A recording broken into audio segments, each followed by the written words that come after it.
the practice of baptizing babies or infants, baptism is the next step for a new believer as they follow the command of our Savior, Jesus Christ, once they come to that age of understanding and put their faith in Him.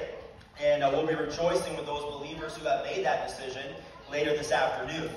This morning, we have parents who are taking the time to stand before their church, before their family, before their friends, and commit themselves to raising their child in a godly manner.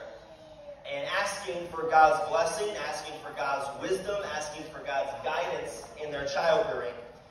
We get this from the Bible. We find it a few times in Scripture. There was a lady in the Bible named Hannah. She was unable to bear a child, but she prayed for a child and promised to dedicate him to the Lord if He would give her a son. Joseph and Mary took baby Jesus in the New Testament, and they dedicated him at the temple. And so, it's a very important biblical